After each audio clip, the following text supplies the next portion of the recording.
ایک بار شقا سے مدینہ آئے، دیکھا کہ ایک شخص کے گرد بھیڑ لگی ہوئی ہے، پوچھا یہ کون ہے؟ لوگوں نے کہا ابو ہریرہ، چنانچہ یہ ان کے پاس جا کر بیٹھ گئے۔ اس وقت ابو ہریرہ لوگوں کے سامنے حدیث بیان کر رہے تھے۔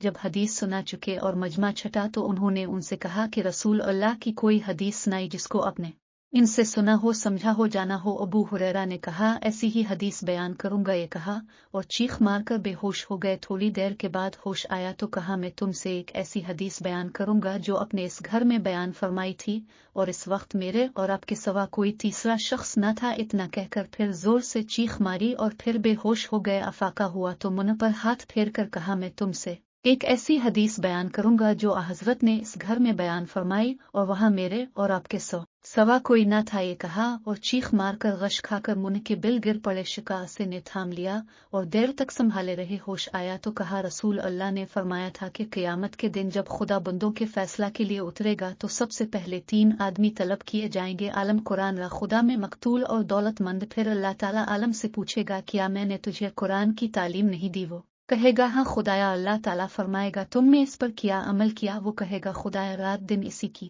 تلاوت کرتا تھا۔ خدا فرمائے گا تو جھوٹا ہے، تو اس لیے تلاوت کرتا کہ لوگ تجھے قاری کا خطاب دے، چنانچہ خطاب دے دیا گیا۔ پھر دولت مند سے سوال کرے گا میں نے تجھ کو غنی کر کے لوگوں کی احتیاج سے بے نیاز کر دیا تھا؟ وہ کہے گا ہاں خدایا۔ اللہ تعالیٰ فرمائے گا تو جھوٹ بولتا ہے، بلکہ اس سے تیرا مقصد یہ تھا کہ تو فیاض اور سخی کہلائے۔ اور لوگوں نے کہا پھر وہ جس کو خدا میں اپنی جان دینے کا دعویٰ تھا پیش کیا جائے گا، اس سے سوال ہوگا تو کیوں مار ڈالا؟ وہ کہے گا تو نے اپنی راہ میں جہاد کا حکم دیا، میں تیری راہ میں لڑا اور مارا گیا۔ خدا فرمائے گا تو جھوٹ بولتا ہے، بلکہ تو چاہتا تھا کہ دنیا میں جری اور بہادر کہلائے۔ تو یہ کہا جا چکا یہ حدیث بیان کر کے رسول اللہ نے میرے زانوہے پر ہاتھ مار کر فرمایا ابو ہریرہ سب سے پہلے انہی تینوں سے جہنم کی آگ بھڑکائی جائے گی۔